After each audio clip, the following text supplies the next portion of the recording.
Evening, folks. And hello to those who are watching the replay right now. I am starting a new stream series. Let me see if my microphone's... How's that? There we go, that's much better. Alright, I am starting a new series that I'm going to do a live stream once a month. I'm calling it Monthly Check-ins with Soundlab. And in this series, I'm going to be going over albums I've listened to this month, records I got recently, and maybe cueing you in on some of the stuff I'm going to be doing pretty soon. So let me go ahead and get going with that. So the first thing we got is my records here. So I'm going to go ahead and show off all the records I've got. Now, this part of the live stream was inspired by Briar's Music Showcase, who shows off all of the CDs and records that he buys every month, as well as Jason the Old Millennial, who likes to show off his physical media pickups. So I'm going to go ahead and do the same thing. Just give me 1 second. I just realized that I have not opened up the comments window.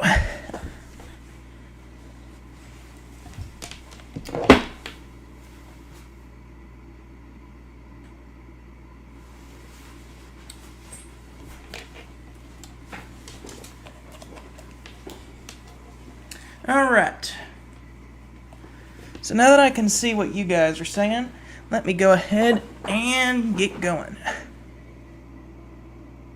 There's Briar right there. And hey, there's Jason. Alright, so we got Briar and Jason, the two people that I was just talking about, are watching the stream. So let me go ahead and go through, first off, my records that I bought recently. I did not buy very many up until now, so this is going to be my combination of everything I've bought this year. Not just this month, because I've been trying to save a little cash. So, first off, we have this record right here. This record is a guilty pleasure album, honestly. This is the first album by the band Weezer, suggested to me by one of my friends. This album is not cool to like, which is why I kind of stayed away from it, but it's, again, I said it's a guilty pleasure album. He kind of got me into this album. It's 90s, so, like, I'm not really into the 90s very much, but whenever I started listening to this, I got more into the 90s, but we'll get more later into other 90s records I bought. My Name is Jonas is a really good starting track. No One Else, World Has Turned and Left Me Here. Buddy Holly was a big music video in the 90s where they, like, superimposed their image into Happy Days. The Sweater Song, really good. Surf Wax America is like the Beach Boys. I think Say It Ain't So is probably the best song on this album. In the Garage, kind of a nerdy song, kind of like the Beach Boys. In My Room. Holiday is really good, and Only in Dreams is like 8 minutes of epic bass playing. Alright, next we got... And Nick is going to like this one. We got the Hollies, and I'm going to go ahead and move this over here so I don't have to hold this. Alright, we got the Hollies with the Evolution album. This may be my favorite album by the Hollies. It's a toss-up between this and another one, but this one is absolutely amazing. It was released in '66, I believe. There's Briar again. Let's see. Oh, good thing I caught that. Okay, still good. Anyway, Briar, you'll be glad if you bought that album on CD. I know it's the first album, so a lot of people don't really have a problem with that one. It's pretty much everything that comes after it. People are like, it sucks. It's become a meme band. Anyway, with the Hollies, this is a toss-up between this and another one, or my favorites of theirs. This one or the album Dear Eloise King Midas Dear Eloise / King Midas in Reverse.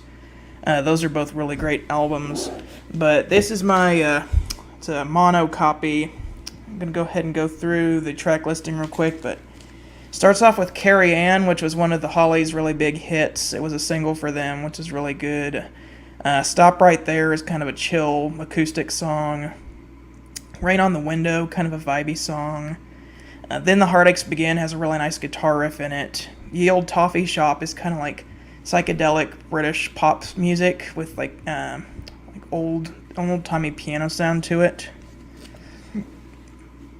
You Need Love, Heading for a Fall, The Games We Play, those are all really good. Lullaby to Tim has this really weird, like, vocal effect on it that sounds like Graham Nash is singing through I don't know exactly how to say it, like he's singing through a blender, like, you know, whenever a fan is spinning and you're, like, talking to the fan, it sounds like, that's what it sounds like whenever he's singing that one. And then my favorite song on this album is actually the last song, Have You Ever Loved Somebody? Really great guitar on that one, really catchy, and probably my favorite song by the Hollies, if I'm speaking honestly. Let's see. Yeah, Jason says he likes Buddy Holly. That's probably my second favorite song on that album. Alright, next we got some Paul Simon. This is Paul Simon's first album released post Simon and Garfunkel. He had one in like the mid-60s called Paul Simon's Songbook, but it was kind of more just like demos of songs that would later end up on Simon and Garfunkel albums. I saw this record for pretty cheap, so I had to pick it up. I have some other Paul Simon. I've got Still Crazy After All These Years, which is probably my favorite of his albums, and I've got Graceland, which is also really good. But this one is really good as well. Obviously, Me and Julio Down by the Schoolyard is probably my favorite song on here, but there's some other good stuff as well. I've only listened to it once, so I'm going to need to give it another listen again before I can give it like a proper evaluation, but as it stands right now, it's a really great album. And I'm a big fan of both Simon and Garfunkel and Paul Simon solo. Yes. Yeah, this I'm going for more quality over quantity with these records here. With wanting to save some money, I've got to be really picky about which ones I buy. Alright, now we got, I think I've shown all of these ones off before, but I'm going to do it again because these are really great albums. This is Oasis's What's the Story Morning Glory album. And for those of you who've not seen it, I just did a review of this album with Briar and Jason last week. Probably one of my favorite videos we've done. It was a really great album.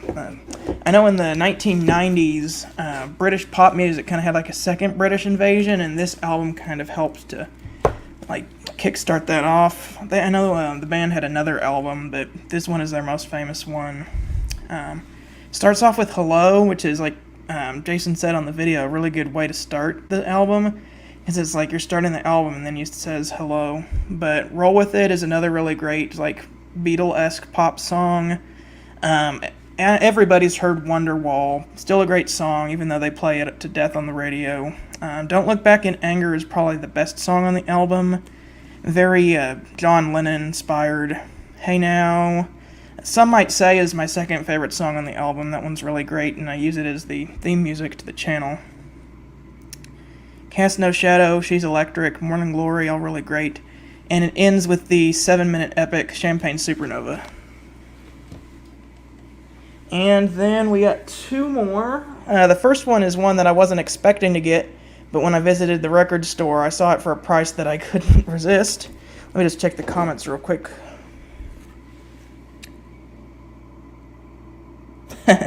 Yep, he says he's heard of it. Alright, so this is The Kinks Are the Village Green Preservation Society.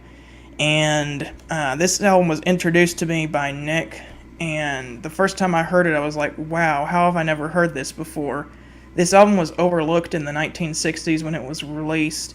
Some really good, like, just British music on here. That's the best way to describe it. If you haven't heard this, it just sounds very British. Some of the lyrics are kind of goofy, like there's like Donald Duck, vaudeville, and variety. Some of the lyrics on this album, all of the songs on here kind of tell a continuing story about this village green and events and things that have happened in and around it. Just going through the album, the Village Green Preservation Society title track is amazing. It'll get stuck in your head from the first time you hear it. Do you remember Walter is really good. Picture Book, that one's great. Johnny Thunder, The Last of the Steam-Powered Trains. The Last of the Steam-Powered Trains kind of reminds me of Creedence Clearwater Revival. It's got really a CCR vibe before they were even a thing. Big Sky is really good. Sitting by the Riverside, a really just kind of chill song. Animal Farm, that song is great. My favorite song on the album is probably Village Green. That one's really good. It sounds kind of like a folk song. Starstruck, that one's great. Phenomenal Cat, all of my friends were there. And then it ends with People Take Pictures of Each Other, which is kind of a happy little pop song.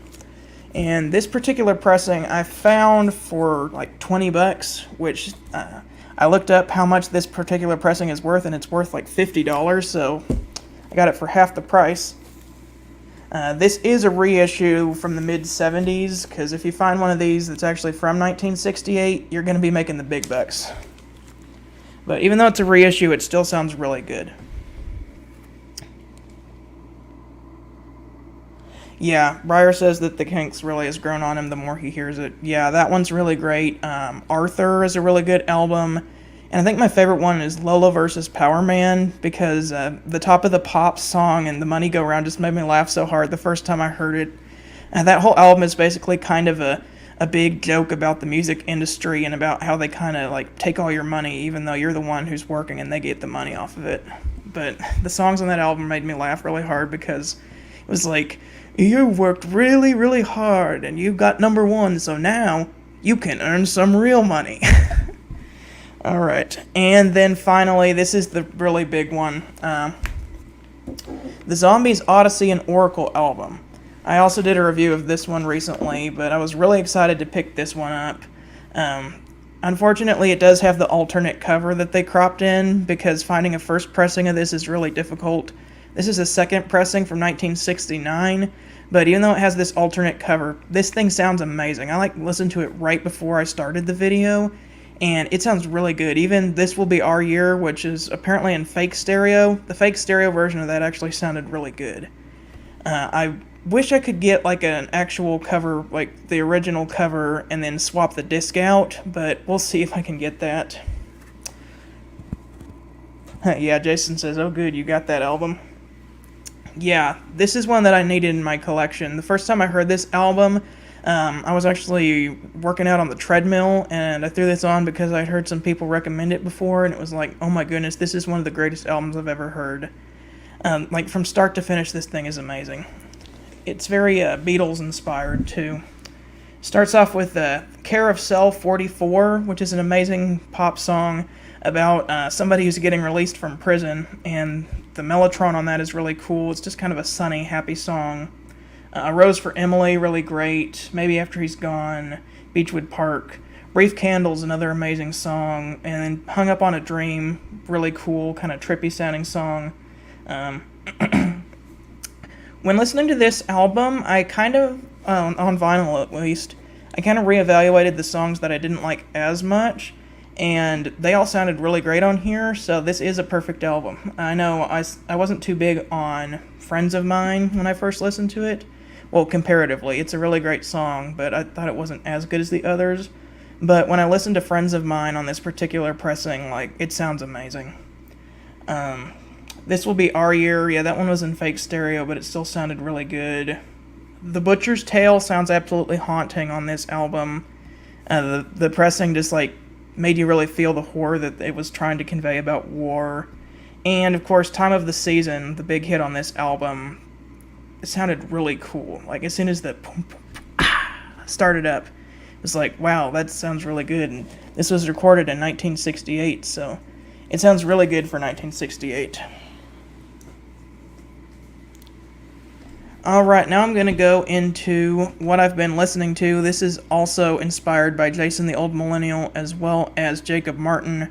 They kind of have these videos where they talk about what they've been listening to or watching recently for movies. And so I wanted to carry that over for music and have you guys join me in my journey through discovering new music.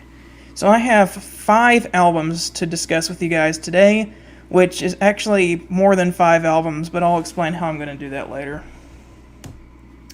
I've been listening through the discography of some artists, and so when I get to some albums, I'll kind of go through just all of the albums I've listened to up to then. Alright. So the first album that I listened to recently is Turn, Turn, Turn by The Byrds.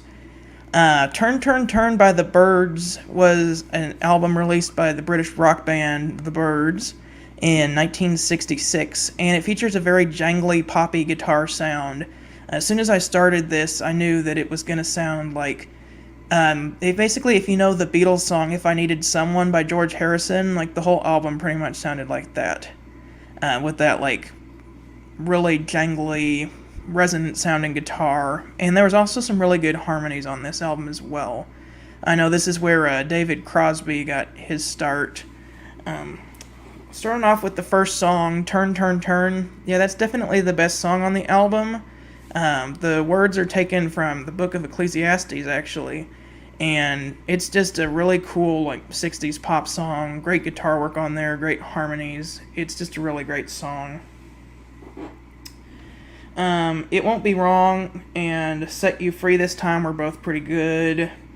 "Lay Down Your Worry Tune." And then the first side closes with "He Was a Friend of Mine," which I thought that was a really good song. Kind of had a message about like somebody who died but was innocent. And I thought that really fit the kind of urgent tone of this album. "The World Turns All Around Her," that was a pretty good song. I liked that one. "Satisfied Mind," "If You're Gone." I really liked their cover of Bob Dylan's "The Times They Are Changing." I wasn't expecting to like that as much as I did, because I've heard like the Bob Dylan version, the Simon and Garfunkel version, but the Byrds actually put their own spin on this song. It sounded a lot different than any other cover I've heard of it. And it ends with a cover of "Oh Susanna," which actually was a little more rocking than I was expecting it to be. All in all, I would give "Turn, Turn, Turn" probably... I'm not going to give it a score out of 10 in case I want to review it one day, but for these little what I've been listening to sessions, I'm going to give it either a horrible, bad, meh, good, great, or amazing. And I'm going to give the Byrds' "Turn, Turn, Turn" a good rating. Alright. Next we have an album by San Francisco rock band Jefferson Airplane called "Surrealistic Pillow." This album came out in 1967 on RCA Records and was known for kind of its countercultural references, especially in the song "White Rabbit," which was about drugs. But I heard that I had to listen to this song, or this album, because it was one of the classic albums from the 60s. I actually haven't before. And funny enough, this album was made by the same people who would eventually release "We Built This City." So I wanted to hear the good version of the band, basically. Yeah, Jason says he thinks Gene Clark has the best songs. But with the Jefferson Airplane album, I thought that it wasn't exactly as psychedelic as I was expecting it to be, other than "White Rabbit." Honestly, it sounded more kind of like folk rock meets the rock and roll of the 60s, other than "White Rabbit." And my biggest complaint with this album is that they needed to let the girl singer Grace Slick sing more of the songs. She only sings 2 of them on here, and I feel like she needed to sing at least 4 of the songs on the album for me to like it more. I still really liked the album, but like her voice on the album really elevated the songs that she sang on, even when she was just like singing in the background. Even though like the other vocalists do really good, I felt like she definitely needed to have some more time on the album as like the lead vocalist, and maybe not just the background vocalist, but maybe that's kind of nitpicking. It starts off with the song "She Has Funny Cars," which is kind of an odd title for a song, but it was a pretty good song. And I'll go ahead and say that I listened to a vinyl recording. Somebody had recorded an original 1967 mono vinyl pressing put it up on YouTube, and I listened to it that way, because I heard that the remaster of it sounds a lot different. Yeah, Breyer says that he thinks Mr. Tambourine Man is a slightly better album. And I listened to this particular Byrds album because when I was at the record store where I got the Kinks album, they actually had "Turn, Turn, Turn," and I almost got it, but I went with Village Green Preservation Society instead. Alright, the second track is "Somebody to Love." Not the Queen song, this is a different song. Still really good though. This is probably the best song on the album. It's just kind of a great 60s rock song, and the lady singing it, Grace Slick, her voice is amazing on this song, and the other song she sings as well. And she really is just giving it her all on this one. My Best Friend is the third song. That song was pretty good today. And then another one of my favorite songs on this album was the song Coming Back to Me, sung by Marty Ballin, it says. It was just pretty much just him and an acoustic guitar, and I really liked the vibe of this song. And it's probably my third favorite song on the album after Somebody to Love and White Rabbit. Next we have 3/5 of a Mile in 10 Seconds. That's another really good one. Embryonic Journey is kind of a weird little instrumental track. White Rabbit is the big drug song on here, but it was also used in the new Matrix commercial because the Matrix always talks about, like, are you going to go down the rabbit hole and chase the white rabbit? So I thought that was cool that they used it in the new Matrix commercial, even though I haven't seen that movie because I will only watch the first Matrix because I've heard the other ones are really bad. And then Plastic Fantastic Lover is an alright closer, so I think for this album, I will give it a great rating.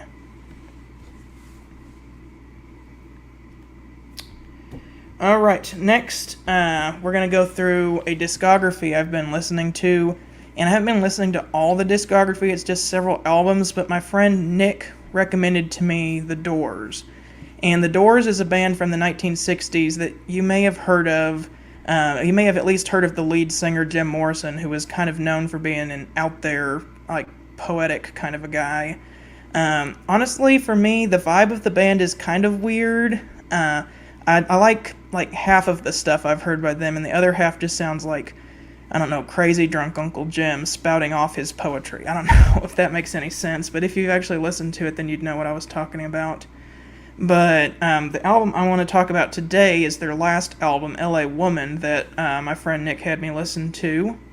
Everything up until then, it's pretty much either hit or miss with me, but for this album is probably the one I like the most out of that. The Changeling was a pretty good song, very like bluesy, and the vocals on that were really good. Love Her Madly was a pretty good song as well. Been Down So Long, I didn't like that one as much. It was just kind of a standard blues song. Car Hissed by My Window was kind of another blues song, but this one was better. And it had him doing like a harmonica impression at the end. L.A. Woman is definitely the best song on the first side. It's like a 7-minute jam, but it's a really cool jam. L'America is the first song on the second side, and honestly, like, this is one of those songs that I thought, what the heck is this? I wanted to skip it like 10 seconds after it had started because it was so weird. And then there's like two other like just standard bluesy kind of sounding songs. And then you get this song called The Wasp, which is pretty much like him just like spouting off random poetry. And it's another song that I didn't really like very much. But then it got to Riders on the Storm, which was the last song. And that song was amazing. Hold on a second, I need to fix my mouse.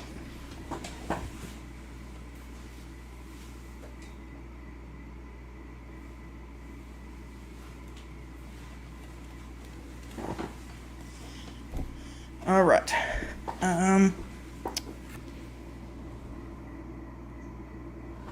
Breyer says his favorite is the debut. That was probably my second or third favorite. But again, even that album had like half of the songs that I just didn't really care for very much. But Break On Through, Crystal Ship, and Light My Fire were all really good on that one. But Riders on the Storm was the best song on the album. It was kind of this vibey, like you heard rain and then the keyboards go like and I thought that song was cool. But I'm going to give L.A. Woman a good rating. Alright, next we have the debut album from Mr. Jimi Hendrix, Are You Experienced? As a guitar player, you're probably going to be like, what? You haven't listened to Jimi Hendrix yet? And no, I have not. So I've been listening to, like, the theme of these albums is 60s albums. I've been listening to a lot of 60s albums, so when I was listening to 60s albums, I thought I need to give it a listen to Jimi Hendrix, especially since Jason and Adam have been talking about him a lot. And in particular, I'm using the American version. The UK version doesn't have Purple Haze on it. It's got Red House instead, but I like the US version because it has Purple Haze, and that's probably one of his best songs. And speaking of Purple Haze, that's the first song on the album, and what a way to start your career. Just like starting it out with that bump, bump, bump, bump, bump, bump, and then that guitar riff is really cool. I can only imagine in the 60s, like, putting that on and being like, what is this? Because nobody had ever really played the guitar like that before. I mean, the first Guitar Hero, I think, was Eric Clapton, and even, like, Eric Clapton, you hadn't really got anything like that before. This album is definitely something else. Hey Joe is a cover, although it's kind of a creepy song about a killer. May This Be Love was a cool song. The Wind Cries Mary was one of my favorite songs on the album because Jimi Hendrix kind of dials it back a little bit and has more of a soulful, like, it's like a soulful ballad rather than just an in-your-face guitar rocking song, even though, like, the in-your-face songs are really good. I like how he brought it back on this one. Fire was a really good song. And then you have Third Stone from the Sun, which is basically Jimi Hendrix just being Jimi Hendrix. It's just like a psychedelic jam session with all these, like, pitched down vocals and, like, spacey sound effects. Apparently it's supposed to be like a sci-fi kind of a thing. I thought it was weird, but, like, cool weird, because it was really experimental. And then you got the famous song Foxy Lady. That was a big hit for Jimi Hendrix. And then it closed us out with the title track, which was also really experimental. And I'm going to give Jimi Hendrix a great rating. Alright, the last thing I've been listening to recently is I have been going through the albums of Led Zeppelin. Like, starting from their debut album, they have a really good debut album. Their second album is really good. Their third album is actually really underrated. Fourth album is incredible. Jimmy loved his sci-fi, Briar says. My favorite, I think, is actually Houses of the Holy, because, like, that album was very, like, eclectic and experimental and, like, featured a lot of very different sounding songs. But the one I'm talking about today is their double album, Physical Graffiti, because that's the most recent one I listened to. And my honest impression of this album is that it was too long. I read something that they had an album in mind, but whenever they tried to put it on a record, it wouldn't fit on one record. It was like a record and a half's worth of material, so they had to throw on a bunch of outtakes from other albums to make it a double album. And I can kind of see, like, why some of the outtakes are actually really fun and really cool, but I feel like this would have been much better as a concise single record. Yeah, like, the first two songs, like, have a really cool vibe to them, but I don't really think they were extremely memorable. I know that's probably going to be, some people are going to be like, what? No, we love these songs. I've also only listened to it once, so maybe it just didn't grab me the first time. In My Time of Dying, that song was okay, it just went on way too long. I mean, there was some good guitar work on that, but I feel like the entire first side was kind of extra, and I would have probably cut all of the songs on the first side. Now, the second side is probably going to be my favorite side on the whole album. It starts with Houses of the Holy, which was cut from their previous album. It's an outtake. It was going to be the title track, but apparently they cut it because it sounded too much like Dancing Days. But I think this song was actually pretty good, and I would have kept it on the album. And then you have, probably these next two songs are the best two songs on the album.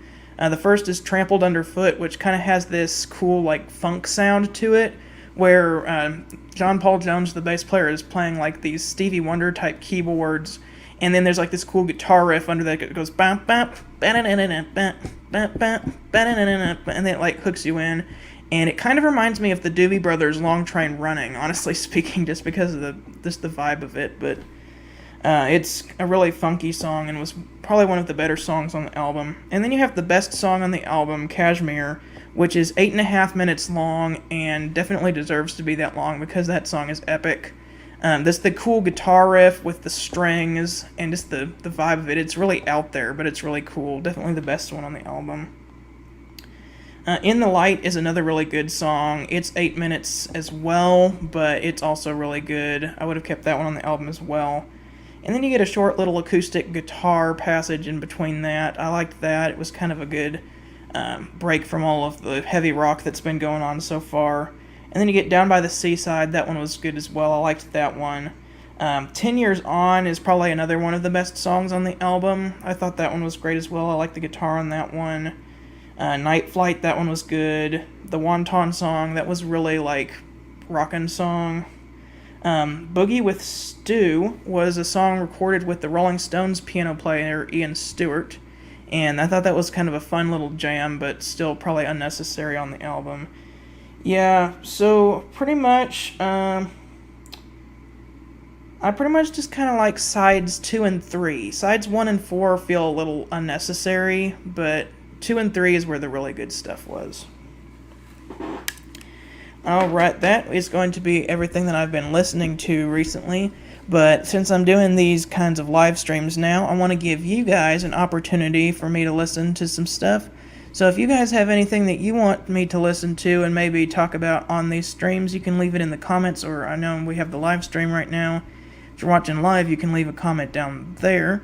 But if you want to put a comment down in this video, if you're watching the replay, I might be able to see if I can give that a listen and talk about it in the next stream. So thank you guys for watching. I was really glad to do this for you. And, oh, I got one more thing to do. I got to reveal what next week's album review is going to be. So we've probably been waiting a while to hear this one. I know Nick kind of put out a little teaser on his trailer. A teaser on his channel, not a teaser on his trailer. I was thinking teaser trailer. But next time's album review is going to be the debut album of Crosby, Stills, and Nash.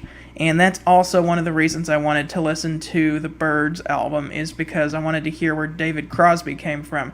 Because I've listened to the Hollies for Graham Nash, I've listened to Buffalo Springfield for Stephen Stills, but I needed to hear Crosby, where he came from. And so I needed to listen to the Byrds. And all I'm going to say right now is that Crosby, Stills, and Nash's first album has amazing harmonies. It is absolutely incredible, and I can't wait to dig into this one. So, thank you guys for watching. I hope to see you guys next Wednesday for the Crosby, Stills, and Nash review. Until then, keep on listening.